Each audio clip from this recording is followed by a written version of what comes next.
नमस्कार दोस्तों। पिछली वीडियोज में मैं आप लोगों को सिंपल प्रेजेंट टेंस के बारे में कुछ जानकारियां दिया था। आज हम लोग एम्फैटिक सेंटेंस के बारे में जानकारी लेंगे कि एम्फैटिक सेंटेंस अर्थात जोरदार वाक्य कैसे बनाना है। और जोरदार वाक्य वो होते हैं जिन पर जोर दिया जाता है। जैसे कोई कहता है कि तुम क्या करते हो, तो कहता है यार मैं तो खेलता रहता हूँ, मैं पढ़ता रहता हूँ। वह पढ़ता रहता है, वह पढ़ता ही तो रहता है, वो खेलता तो है, वह जाता तो है। ऐसे जो भी सेंटेंस है सब एम्फैटिक सेंटेंस हैं। तो आइए इनके बारे में एक एक करके हम लोग जानकारी लेते हैं। तो नंबर 1 हमारा है ता तो है। अब ये मत समझिए ता तो है का मतलब मैं बस ता तो लिख दे, बस ता तो।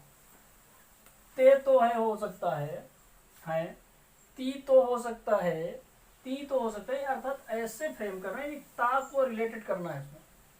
तो उसका अंग्रेजी में अनुवाद कैसे करेंगे उसके विषय में पहले हम लोग एक स्ट्रक्चर नोट कर लेते हैं, स्ट्रक्चर लिख लेते हैं। तो स्ट्रक्चर हमारा है सब्जेक्ट प्लस डज और डू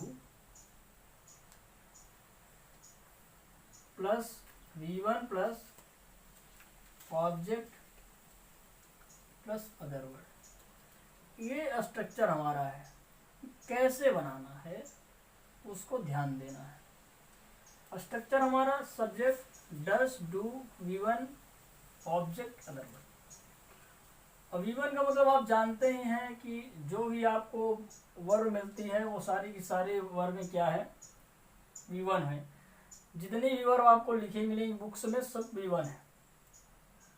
तो अब यहाँ पर आपको ये मालूम होगा, आई होप आपको ये मालूम होगा कि जो डज है वह सिंगुलर नंबर सब्जेक्ट के लिए प्रयोग करते हैं। किसके लिए? सिंगुलर नंबर सब्जेक्ट के लिए। और डू किसके लिए प्रयोग करते हैं? Plural number. Plural number subject के लिए डू और सिंगुलर नंबर सब्जेक्ट के लिए आपको डज लगाना है। अब हम लोग कुछ एग्जाम्पल देखते हैं। एग्जाम्पल नंबर 1, वह पत्र लिखता तो है। अब इस पर जोर दिया गया। और जैसे कुछ लोग बात करते हैं तो किसी ने पूछा यार वह क्या कर रहा है, तो उसने कहा कि यार वह तो पत्र लिखता, वह पत्र तो लिखता है, बैठा हुआ है पत्र लिख रहा है, अर्थात वह पत्र लिखता तो है।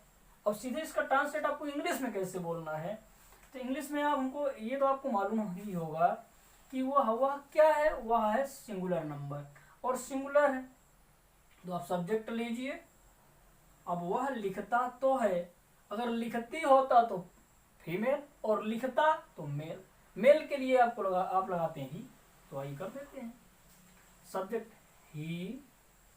ही क्या है? थर्ड पर्सन सिंगुलर नंबर, तो उधार लीजिए does. He does write a letter. He does write a letter. Next,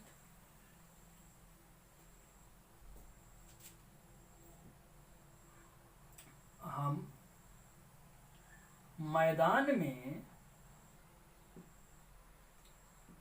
दौड़ते तो हैं, दौड़ते तो हैं।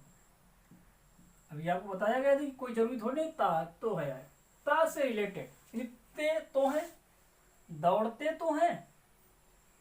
वी, अब वी क्या है? वी प्लूरल है और प्लूरल है तो आपको उठाना क्या है भाई? Does, sorry do. We do run in the field. Next number, मैं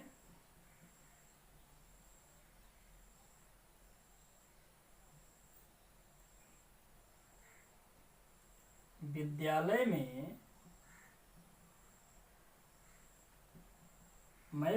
में इतिहास तो पढ़ाता हूँ। इतिहास, मैं विद्यालय में इतिहास पढ़ाता तो हूँ कोई टीचर से पूछा गया कि आप विद्यालय में क्या करते हैं, आप विद्यालय में बच्चे कमजोर है इतिहास में, तो टीचर ने क्या कहा, मैं विद्यालय में इतिहास पढ़ाता तो हूँ, जोर दिया। अब इसका कैसे आपको इंग्लिश में अनुवाद करना है, तो आई ऑलवेज नेचर में सिंगुलर, लेकिन यूज इसका ऑलवेज प्लूरल, तो प्लूरल है तो साहब उठा लीजिए do.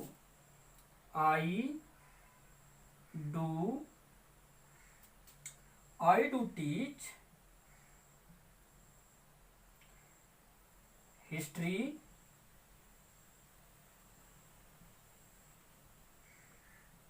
In school. I do teach history in school. I hope आपकी समझ में आ गया हो। सेकंड नंबर हमारा क्या है, तार आता है। आइए इससे रिलेटेड कुछ सेंटेंसों को देखते हैं। ये भी एम्फैटिक सेंटेंस में आते हैं, अर्थात वह काम करता रहता है, यानी लगा रहता है, उसी में लगा रहता है, उसको जारी रखता है। तो यहाँ पर कैसे आपको ऐसे सेंटेंस बनाने हैं, उसको आप वह लगा रहता है, उसको करता रहता है, पढ़ता रहता है, लिखता रहता है, खेलता रहता है, बोलता रहता है, जो भी मन में आए करता रहता है, अर्थात लगा रहता है, उसको जारी रखता है। तो ऐसे सेंटेंस को कैसे बनाएंगे, कैसे बनाना है, यहाँ पर आप ध्यान दीजिए। इसके लिए सबसे पहले सब्जेक्ट, सब्जेक्ट के बाद आप लगाइए कीप्स और कीप ऑन, कीप्स और कीप, एक मिनट ध्यान दीजिए, कीप्स और गोज और कीप और go plus on plus V4 plus object plus other word, ऐसे आपको बनाना है। अब ध्यान दीजिएगा थोड़ा, कीप्स और गोज, इसमें किसी एक को हम लगाते हैं सिंगुलर में, कीप और गो इसमें से किसी एक को हम लगाते हैं प्लूरल में, और उसके बाद लगाना है आपको ऑन। अब यहां पर ध्यान दीजिए, अगर सिंगुलर है तो कीप्स या गोज में से किसी एक को ही उठाना होगा, और अगर प्लूरल है तो कीप और गो में से किसी एक को उठाना है। उसके बाद आपको लगाना है ऑन, वर्ब की fourth form, object, other word, ऐसे आपको बना देना है। तो आइए एग्जाम्पल से समझते हैं। रमेश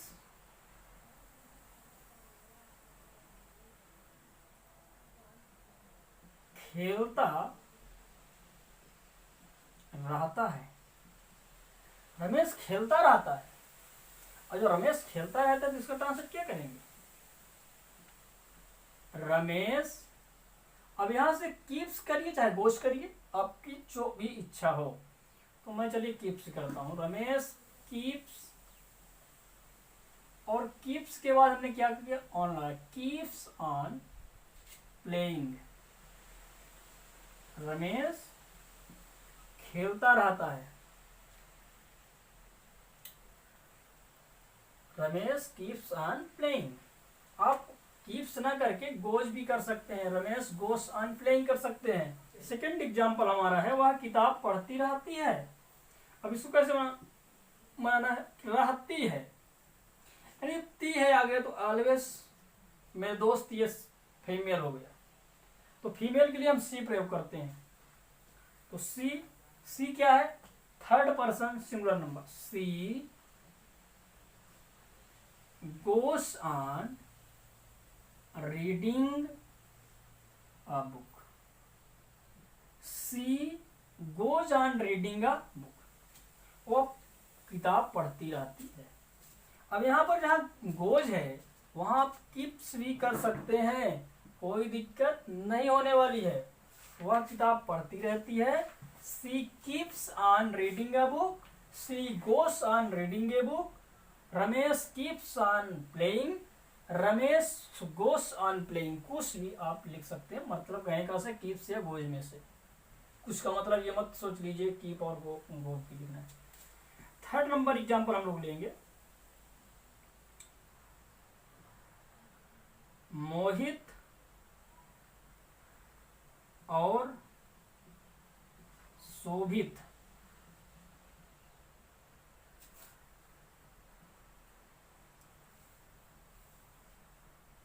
आजकल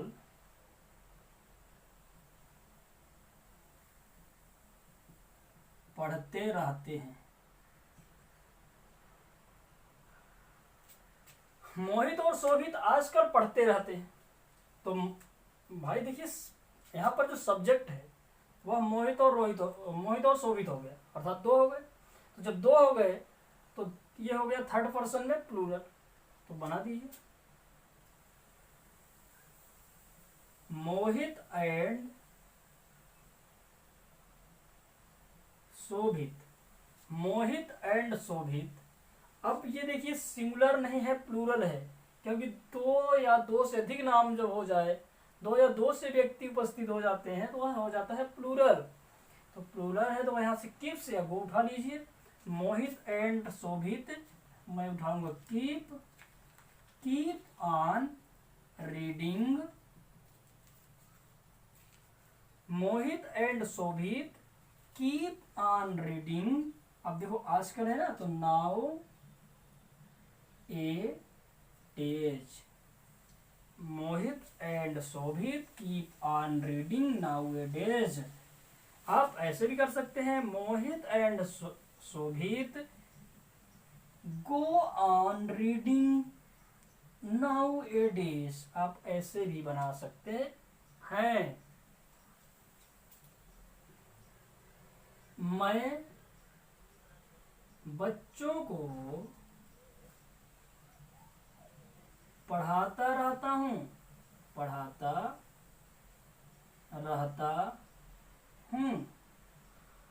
आई कीप ऑन, चलिए गो से बना देते हैं। आई गो ऑन, पढ़ाता होगा, पढ़ता लिखिए था। I go on teaching students. I go on teaching students. मैं बच्चों को पढ़ाता रहता हूँ। I keep on teaching students. आप बना सकते हैं। आई होप आपके समझ में आया होगा। तो इम्फेटिक सेंटेंस में हमारा तीसरा जो है वह ता ही रहता है या ता ही तो रहता है। वह खेलता ही तो रहता है, वह पढ़ता ही तो रहता है, वह चलता ही तो रहता है, वह दौड़ता ही तो रहता है। ऐसे सेंटेंस आएंगे तो इनका अनुवाद आपको कैसे करना है, तो उसके लिए आइए जानते हैं। इसके लिए आपको बोलना है सब्जेक्ट प्लस डू और does plus nothing plus but plus V1 plus other word. ऐसे इसका अनुवाद करना है। अब ता ही रहता है, चलिए एग्जाम्पल से आइए समझते हैं। नंबर 1, वह खेलता ही रहता है या वह खेलता ही तो रहता है। तो इसको कैसे बनाएंगे? He does nothing but play. वह कुछ भी नहीं करता है, वह केवल खेलता है। He does nothing but play. वह कुछ नहीं करता है लेकिन खेलता है। तो आई होप यहाँ तो आपको मालूम ही होगा कि डू क्या है, प्लूरल के लिए है। डज क्या है, सिंगुलर के लिए है। ये तो आपको मालूम ही होगा। तो अगर सिंगुलर है तो आप डज और प्लूरल है तो आप लगाइए डू। आगे देखते हैं। महेश किताबें ही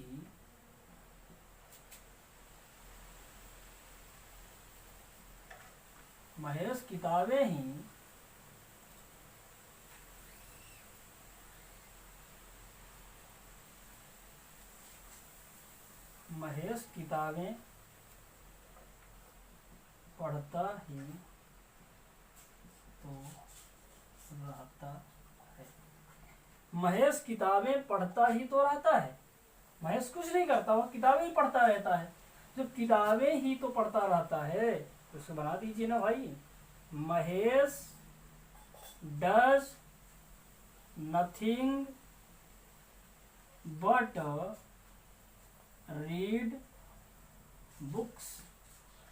महेश कुछ नहीं करता लेकिन किताबें पढ़ता रहता है। Mahesh does nothing but read books. Next number, मैं उन्हें पढ़ाता ही रहता हूं। मैं कुछ नहीं करता, बस उन्हें पढ़ाता ही रहता हूं। तो I do nothing but teach them. एक आध एग्जाम्पल और समझ लेते हैं।